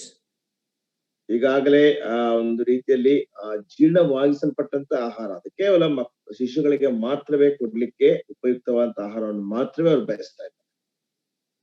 So they are not able to take the meat part of the word of God. They need only the milk. ಅವರು ದೇವರ ವಾಕ್ಯದ ಗಟ್ಟಿ ಭಾಗವನ್ನು ತೆಗೆದುಕೊಳ್ಳುತ್ತಾ ಇಲ್ಲ, ಅವರಿಗೆ ಕೇವಲ ಹಾಲು ಮಾತ್ರವೇ ಬೇಕಾಗಿದೆ. They have been ready for that, but they are not able to receive that now. ಈಗಾಗಲೇ ಅವರು ಸಿದ್ಧರಾಗಿದ್ದಾರೆ, ಆದ್ರೆ ಈಗ ಅವರು ಅದನ್ನು ಸ್ವೀಕರಿಸುವಂತ ಸಾಮರ್ಥ್ಯ ಅವರಿಗಿಲ್ಲ. So the milk part of the word of God can refer to his birth, Jesus' birth, teachings, death, burial, resurrection. No, these are the things they are interested in. Only those elemental principles again and again. ಅವರಿಗೆ ಕರ್ತನಾದ ಯೇಸು ಕ್ರಿಸ್ತನ ಜನನ, ಜೀವನ, ಮರಣ ಈ ರೀತಿಯಾದಂತಹ ಪ್ರಾಥಮಿಕವಾದಂತಹ ವಿಷಯಗಳಿಗೋಸ್ಕರವಾಗಿ ಮಾತ್ರವೇ ಅವರು ಆಸಕ್ತಿದಾಯಕವಾಗಿದ್ದಾರೆ.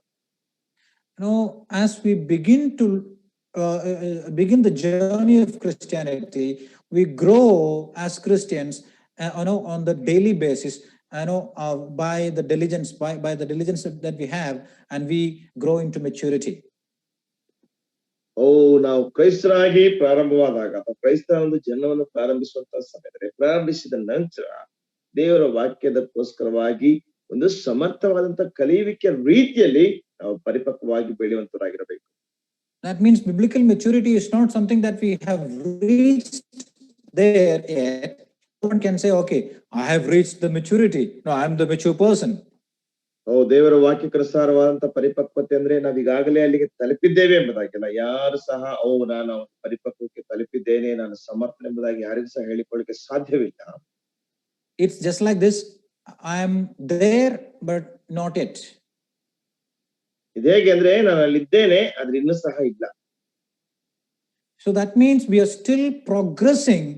Anyone who feels that they are mature, they are still progressing in the maturity. ಅದರ ಅರ್ಥ ಏನಂದ್ರೆ ಅವರು ಇನ್ನೂ ಸಹ ಮುಂದುವರಿಯುತ್ತಾ ಇದ್ದಾರೆ ಪರಿಪಕ್ವತೆಗೋಸ್ಕರವಾಗಿ, ಇನ್ನೂ ಸಹ ಅವರು ಬೆಳೆಯುತ್ತಾ ಇದ್ದಾರೆ ಆ ಒಂದು ಪರಿಪಕ್ವತೆಯನ್ನು ತಲುಪುವುದಕ್ಕೆ. But these group of people, they needed only the elemental principles again and again. ಈ ರೀತಿಯಾದಂತಹ ಜನರಿಗೆ ಕೇವಲ ಪ್ರಾಥಮಿಕವಾದಂತಹ ನಿಯಮಗಳು ಮಾತ್ರವೇ ಪುನಃ ಬೇಕಾಗಿದೆ. They just needed to go back to the basics of faith, and they are not able to progress from there. ಅವರು ಪುನಃ ಒಂದು ಅಸ್ಥಿವಾರದ ಸತ್ಯಾಂಶಗಳಿಗೋಸ್ಕರವಾಗಿಯೇ ಹೋಗ್ತಾರೆ ಹೊರತು ಅವರಿಗೆ ಮುಂದೆ ಬೆಳೆಯುವಂತ ಆಸೆ ಇಲ್ಲ. Solid food is necessary for the growth of a Christian life. ಒಬ್ಬ ಕ್ರಿಸ್ತಿಯ ಜೀವಿತಕ್ಕೆ ಬೆಳೆಯಲಿಕ್ಕೆ ಗಟ್ಟಿಯಾದ ಆಹಾರದ ಅವಶ್ಯಕತೆ ಇದೆ. So immature Christians, they tolerate only the liquid diet of the basic teaching. ಆದ್ರೆ ಅಪರಿಪಕ್ವವಾದಂತ ಕ್ರೈಸ್ತರು ಕೇವಲ ಒಂದು ದ್ರವೀಕರಿಸಲ್ಪಟ್ಟಂತ ಆಹಾರ ಕ್ರಮವನ್ನು ಮಾತ್ರವೇ ಅವರು ಇಷ್ಟಪಡುವಂತವರಾಗಿರ್ತಾರೆ. And the fourth and last part of problem of maturity is they are unable to apply the principles. ಅಪರಿಪಕ್ವತೆ ಉಳ್ಳಂತವರ ನಾಲ್ಕನೇ ಸಮಸ್ಯೆ ಏನಂದ್ರೆ ಸತ್ಯಾಂಶಗಳನ್ನು ಅವರ ಜೀವಿತಕ್ಕೆ ಅಳವಡಿಸಿಕೊಳ್ಳಿಕ್ಕೆ ಅವರಿಗೆ ಅಸಾಧ್ಯವಾಗಿರ್ತದೆ. The truths of the scriptures, they are not able to listen. ಆ ದೇವರ ಸತ್ಯಾಂಶಗಳನ್ನು ಅವರು ಕೇಳಿಕೊಳ್ಳಿಕ್ಕೆ ಆಗ್ತಾ ಇಲ್ಲ. They are not able to teach. ಅವರು ಉಪದೇಶ ಮಾಡಲಿಕ್ಕೆ ಅವರಿಗೆ ಸಾಮರ್ಥ್ಯ ಇಲ್ಲ. They are not able to digest the truths of God's word. ದೇವರ ವಾಕ್ಯದ ಸತ್ಯಾಂಶಗಳನ್ನು ಅವರು ಜೀರ್ಣ ಮಾಡಿಕೊಳ್ಳಿಕ್ಕೆ ಅವರಿಗೆ ಸಾಧ್ಯವಾಗ್ತಾ ಇಲ್ಲ. And these group of people, finally we see the problem of immaturity is that they are not able to apply the principles in their life experience. ಮತ್ತು ಈ ಜನರ ಒಂದು ವಿಷಯಗಳನ್ನ ನೋಡುವಾಗ, ಅವರ ಸಮಸ್ಯೆಗಳನ್ನು ನೋಡುವಾಗ ಈ ಒಂದು ಸತ್ಯಾಂಶಗಳನ್ನ ಅವರ ಪ್ರಾಯೋಗಿಕ ಜೀವಿತಕ್ಕೆ ಅಳವಡಿಸಿಕೊಳ್ಳಿಕ್ಕೆ ಅವರಿಗೆ ಆಗ್ತಾ ಇಲ್ಲ. Verse 13 we read, for everyone who partakes only the milk is not accustomed. Not accustomed. That means he is only skilled, he is unskilled to the word of righteousness, for he is an infant. Unskilled. 13 ನೋಡ್ತೇವೆ, ಹಾಲು ಬೇಕಾದವನು ಕೂಸಿನಂತಿದ್ದು ನೀತಿ ವಾಕ್ಯದಲ್ಲಿ ಅನುಭವವಲ್ಲದವನಾಗಿದ್ದಾನೆ. ಅಂದ್ರೆ ಅವನಿಗೆ ಅನುಭವ ಇಲ್ಲ, ದೇವರ ವಾಕ್ಯದ ಅನುಭವವಿಲ್ಲ, ಅವನಿಗೆ ಯಾವುದೇ ರೀತಿಯಾದಂತಹ ಒಂದು ಪರಿಣಿತಿ ಇಲ್ಲದವನಾಗಿದ್ದಾನೆ. It carries the idea of inexperienced. He is not able to experience that in his life, not able to apply and get the experience. ಅವನ ಜೀವಿತದಲ್ಲಿ ಆ ವಿಷಯಗಳನ್ನ ಅರ್ಥ ಮಾಡಿಕೊಂಡು ಅವುಗಳನ್ನ ಅಳವಡಿಸಿಕೊಂಡು ಅವುಗಳಲ್ಲಿ ಅನುಭವಕ್ಕೆ ಬಾರದೇ ಇರುವಂತಹ ವ್ಯಕ್ತಿಯಾಗಿದ್ದಾನೆ. The problem is that they have not tried to apply the principles in their lives. ಅವನ ಜೀವಿತಗಳಲ್ಲಿ ಆ ಒಂದು ನಿಯಮಗಳನ್ನ ಅಳವಡಿಸಿಕೊಳ್ಳಿಕ್ಕೆ ಅವರಿಗೆ ಸಾಧ್ಯವಾಗ್ತಾ ಇಲ್ಲ. ಇದು ಅವರ ಸಮಸ್ಯೆ ಆಗಿದೆ. The problem is, the issue is not the immature believers, they lack information. They have lot of informations, but the problem is they do not know how to apply the truth to their experience. ಈ ಅಪರಿಪಕ್ವತೆ ಉಳ್ಳಂತಹ ವಿಶ್ವಾಸಿಗಳಿದ್ದಂತಹ ಸಮಸ್ಯೆ ಏನಂದ್ರೆ ಅವರಿಗೆ ಮಾಹಿತಿಯ ಕೊರತೆ ಎಂಬುದಾಗಿಲ್ಲ, ಬಹಳಷ್ಟು ಮಾಹಿತಿ ಇದೆ, ಆದ್ರೆ ಆ ವಿಷಯಗಳನ್ನ ನಮ್ಮ ಪ್ರಾಯೋಗಿಕವಾದಂತ ಜೀವಿತಕ್ಕೆ ಅಳವಡಿಸಿಕೊಳ್ಳಲಿಕ್ಕೆ ಸಾಧ್ಯವಾಗ್ತಾ ಇಲ್ಲ. Most of us, we do not know how to apply the biblical principles to our daily life. ನಮ್ಮ ದೈನಂದಿನ ಜೀವಿತದಲ್ಲಿ ದೇವರ ವಾಕ್ಯಕ್ಕನುಸಾರವಾದಂತ ನಿಯಮಗಳನ್ನ ಹೇಗೆ ನಮ್ಮ ಜೀವಿತಕ್ಕೆ ಅಳವಡಿಸಿಕೊಳ್ಳಬೇಕೆಂಬುದಾಗಿ ನಮ್ಮಲ್ಲಿ ಅನೇಕರಿಗೆ ಗೊತ್ತಿಲ್ಲ. The problem is not because Bible is so much confused, but the problem is that we are not able to obey. The problem is obedience. We don't want to obey those principles and put those principles into practice. ಸಮಸ್ಯೆ ಏನಂದ್ರೆ ದೇವರ ವಾಕ್ಯ ಬಹಳ ಗೊಂದಲದಲ್ಲಿದೆ. ಅದು ಬಹಳ ಒಂದು ರೀತಿಯಾದಂತಹ ನಮ್ಮನ್ನು ಗೊಂದಲಕ್ಕೆ ಈಡು ಮಾಡ್ತದೆ ಎಂಬುದಾಗಿಲ್ಲ, ಆದ್ರೆ ಕಲಿತಂತ ವಿಷಯಗಳನ್ನ ನಮ್ಮ ಜೀವಿತಗಳಿಗೆ ಅಳವಡಿಸಿಕೊಳ್ಳಿಕ್ಕೆ ನಮಗೆ ಸಾಧ್ಯವಾಗುತ್ತಾ ಇಲ್ಲ. ಇದು ಸಮಸ್ಯೆ. For example, a small simple truth that we understand is that we have to forgive each other. That's very simple. No one needs to explain. Forgiveness, forgive others means forgive. That's all. There is no other meaning, deep meaning to that. ಉದಾಹರಣೆಗೆ ಬಹಳ ಸರಳವಾದಂತಹ ಉದಾಹರಣೆ ಎಂಬುದಾಗಿ ನೋಡುವಾಗ ಒಬ್ಬರನ್ನೊಬ್ಬರು ಕ್ಷಮಿಸ್ರಿ ಎಂಬುದಾಗಿರುವಂಥದ್ದು. ಆ ವಿಷಯವನ್ನು ಬಹಳವಾಗಿ ವಿವರಿಸುವಂತ ಅವಶ್ಯಕತೆ ಇಲ್ಲ, ಯಾಕಂದ್ರೆ ಅಲ್ಲೇ ಸರಳವಾಗಿದೆ. ಕ್ಷಮಿಸಬೇಕಾದ್ರೆ ಕ್ಷಮಿಸ್ಬೇಕಷ್ಟೇ. But when it comes to the real experience, we don't want to just forgive. That is what we feel in our life. ಅದು ನಿಜವಾದ ಸಮಸ್ಯೆ ಏನಂದ್ರೆ ನಮಗೆ ಕ್ಷಮಿಸುವಂತದ್ದು ಒಂದು ಅವಶ್ಯಕತೆ ಇಲ್ಲ, ಅದ ನಮಗೆ ಆ ಒಂದು ಮನಸ್ಸು ನಮಗೆ. So what we understand is that as we grow in the word of God, we learn to use it in our daily life. ಆದ್ರೆ ದೇವರ ವಾಕ್ಯದಲ್ಲಿ ನಾವು ಬೆಳೆಯುತ್ತಾ ಇರುವಾಗ ಜೀವಿತದಲ್ಲಿ, ದೈನಂದಿನ ಜೀವಿತದಲ್ಲಿ ಅದನ್ನು ಅಳವಡಿಸಿಕೊಳ್ಳಿಕ್ಕೆ ನಾವು ಪ್ರಯತ್ನಿಸ್ತೇವೆ. This is very important characteristics. That means we we are unskilled in using the word of God. This is the most problem with most of the people living in this world as Christians. ಈ ಲೋಕದಲ್ಲಿ ಕ್ರೈಸ್ತರಾಗಿ ಜೀವಿಸ್ತಾ ಇದ್ದಂತ ಅನೇಕ ಜನರಲ್ಲಿ ಇರುವಂತಹ ಸಮಸ್ಯೆ ಏನಂದ್ರೆ ಕಲಿತಂತ ವಿಷಯಗಳನ್ನ ತಮ್ಮ ಜೀವಿತದಲ್ಲಿ ಅಳವಡಿಸಿಕೊಳ್ಳಿಕ್ಕೆ ಅವರಿಗೆ ಆಗುತ್ತಾ ಇಲ್ಲ. And it is written there, it is a characteristics of an infant, because an infant lack discernment. They don't know the right and wrong. They are not able to discern it. ಅಲ್ಲಿ ನೋಡ್ತೇವೆ ಕೂಸಿನಂತಿದ್ದು ಎಂಬುದಾಗಿ, ಕೂಸುಗಳಿಗೆ ಯಾವುದು ಸರಿಯಾದದ್ದು ಯಾವುದು ತಪ್ಪಾದದ್ದು ಎಂಬುದಾಗಿ ವಿವೇಚಿಸುವಂತ ಒಂದು ಸಾಮರ್ಥ್ಯ. We as immature believers, we listen to preachers in the radio or in the television or anywhere, and we are not able to identify whether it is true or not. ಅಪರಿಪಕ್ವತೆ ಉಳ್ಳಂತಹ ಕ್ರೈಸ್ತರು ರೇಡಿಯೋದಲ್ಲಿ, ಟಿವಿಗಳಲ್ಲಿ ನಾವು ದೇವರ ವಾಕ್ಯವನ್ನು ಅನೇಕ ಪ್ರಸಂಗಿಗಳ ಮುಖಾಂತರವಾಗಿ ಕೇಳ್ತೇವೆ, ಆದ್ರೆ ಇದು ಸರಿನಾ ತಪ್ಪ ಎಂಬುದಾಗಿ ವಿವೇಚಿಸುವಂತ, ಗ್ರಹಿಸುವಂತ ಸಾಮರ್ಥ್ಯ ನಮಗಿರುವುದಿಲ್ಲ. We have senses, physical senses. In the same way, we have as a spiritual man spiritual senses by which we are able to realize whether something is true or not. ನಮಗೆ ಶಾರೀರಿಕವಾದಂತಹ ಇಂದ್ರಿಯಗಳಿದ್ದ ಹಾಗೆ ಆತ್ಮಿಕವಾದಂತಹ ಇಂದ್ರಿಯಗಳು ಸಹ ನಮಗಿರ್ತವೆ. ಆದ್ರ ಮುಖಾಂತರವಾಗಿ ಇದು ಸರಿನಾ ತಪ್ಪ ಎಂಬುದಾಗಿ ವಿವೇಚಿಸುವಂತಹ ಸಾಮರ್ಥ್ಯ ಕೆಲವರಿಗಿರೋದಿಲ್ಲ. We know that the psalmist says in Psalm 34 and verse 8, "Oh, taste and see that the Lord is good," isn't it? So inner man is able to taste the Lord. There is sense for spiritual man. 34ನೇ ಕೀರ್ತನೆ 8ನೇ ವಚನದಲ್ಲಿ ಕೀರ್ತನೆಗಳನ್ನ ಹೇಳ್ತಾನೆ, ಯೆಹೋವನು ಸರ್ವೋತ್ತಮನೆಂದು ಅನುಭವದಿಂದ ಸವಿದು ನೋಡುವುದಾಗಿ. ಆ ಸವಿಯುವಂಥದ್ದು, ರುಚಿ ನೋಡುವಂಥದ್ದು ಸಹ ಒಂದು ಇಂದ್ರಿಯವಾಗಿದೆ. We can train our inner man. We have ears for the inner man. We have eyes for the inner man. We can train that. We can see. Our inner man can see, can hear, can do things. So we should be able to train that properly to be able to apply the principles in the daily aspects of life.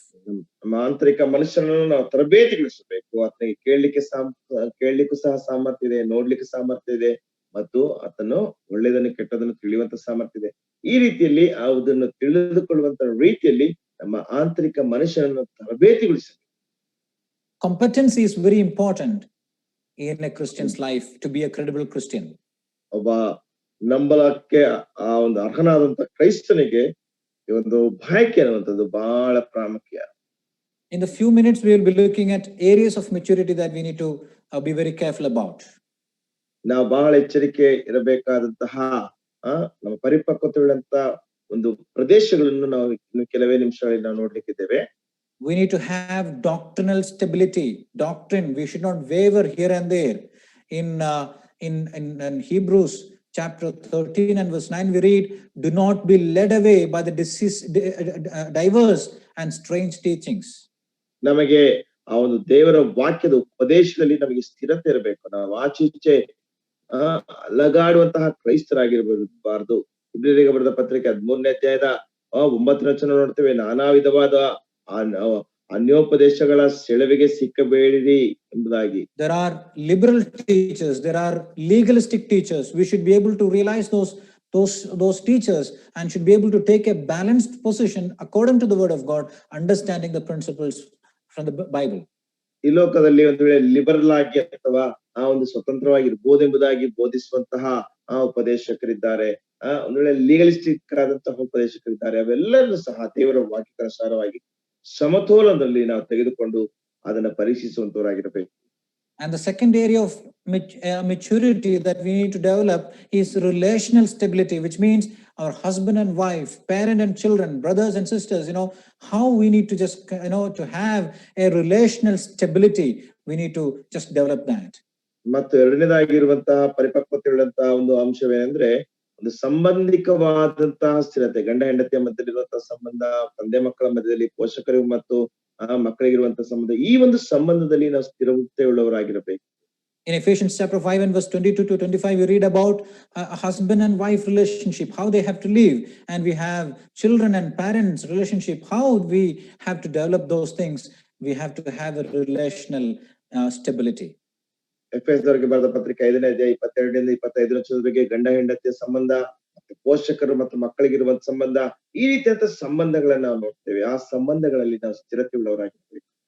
Not only that, we need to have ethical stability, to be able to discern the good and evil. There are a lot of bad things, which dress to wear, what song to hear, and all these things we need to train ourselves so that we will be able to have an ethical sensibility and stability. ಮತ್ತು ನೈತಿಕವಾದಂತಹ ಒಂದು ಸ್ಥಿರತೆ ಇರಬೇಕು. ಯಾವ ಹಾಡುಗಳನ್ನು ಕೇಳಬೇಕು, ಯಾವ ದೃಶ್ಯಗಳನ್ನು ನೋಡ್ಬೇಕು, ಯಾವ ಬಟ್ಟೆಗಳನ್ನು ನೋಡ್ಬೇಕು, ಈ ರೀತಿಯಾಗಿ ಒಂದು ನೈತಿಕವಾದಂತಹ ಸ್ಥಿರತೆ ನಮ್ಮ ಜೀವಿತದಲ್ಲಿ ಇರಬೇಕು.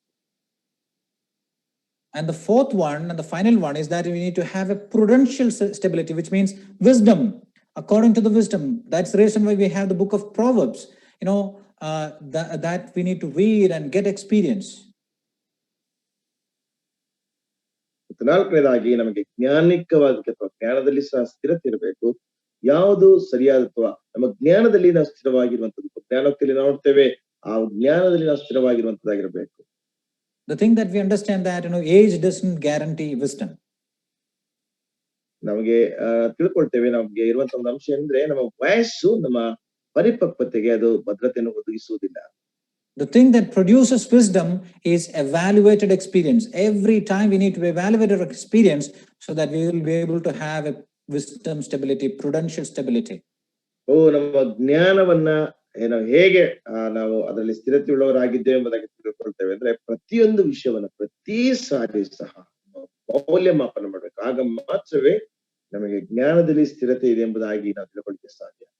As we have come to the end of our study of competency, we need to see whether we have the problem of immaturity. ನಾವು ನಮ್ಮ ಒಂದು ಬಯಕೆ ಅಂತ್ಯಕ್ಕೆ ನಾವು ಬಂದಿರುವಾಗ ನಾವು ಪರೀಕ್ಷಿಸಿಕೊಳ್ಳಬೇಕು, ನಮ್ಮ ಜೀವಿತದಲ್ಲಿ ಅಪರಿಪಕ್ವತೆಯ ಸಮಸ್ಯೆ ಇದೆ ಎಂಬುದಾಗಿ. Are we unable to listen? ನಾವು ಕೇಳಿಸಿಕೊಳ್ಳಲಿಕ್ಕೆ ಅಸಮರ್ಥರಾಗಿದ್ದೇವೆಯೋ? Are we unable to share or even teach? ನಾವು ಹಂಚಲಿಕ್ಕೆ ಅಥವಾ ಕಲಿಸಲಿಕ್ಕೆ ಅಸಮರ್ಥರಾಗಿದ್ದೇವೆಯೋ? Are we able to digest the things? ನಾವು ವಿಷಯಗಳನ್ನ ಜೀರ್ಣಿಸಿಕೊಳ್ಳಲಿಕ್ಕೆ ನಾವು ಸಮರ್ಥರಾಗಿದ್ದೇವೆಯೋ? Do we apply the biblical principles? Are we skilled in applying the biblical principles into daily aspects of life? ನಮ್ಮ ಪ್ರತಿನಿತ್ಯದ ಜೀವಿತದಲ್ಲಿ ದೇವರ ವಾಕ್ಯಕ್ಕನುಸಾರವಾದಂತ ನಿಯಮಗಳನ್ನು ಅಳವಡಿಸಿಕೊಳ್ಳುವುದರಲ್ಲಿ ನಾವು ಸಮರ್ಥರಾಗಿದ್ದೇವೆಯೋ? May God help us that we should be able to, might be able to have a doctrinal, relational and ethical and prudential stability to be able to say that we are matured Christians. We are on the progress in the pipeline. We are progressing towards that maturity. ನಾವು ಪರಿಪಕ್ವತೆಯುಳ್ಳಂತ ಕ್ರೈಸ್ತರು, ನಾವು ಒಂದು ಮುಂದುವರಿಯುತ್ತಾ ಇರುವಂತಹ ಕ್ರಿಯಾಶೀಲರಾದಂತಹ ಕ್ರೈಸ್ತರೆಂಬುದಾಗಿ ಉಪದೇಶದಲ್ಲಿಯೂ ಜ್ಞಾನದಲ್ಲಿಯೂ ಮತ್ತು ಎಲ್ಲಾ ರೀತಿಯಾದಂತಹ ಒಂದು ಜ್ಞಾನದ ವಿಷಯದಲ್ಲಿ ಪರಿಪಕ್ವತೆ ವಿಷಯದಲ್ಲಿ ಮುಂದುವರಿಯುತ್ತಾ ನಾವು ತೋರಿಸ್ಕೊಳ್ಳಿಕ್ಕಾಗುವಂತೆ ದೇವರ ಸಹಾಯ ಮಾಡಿ. May his name be praised. Amen.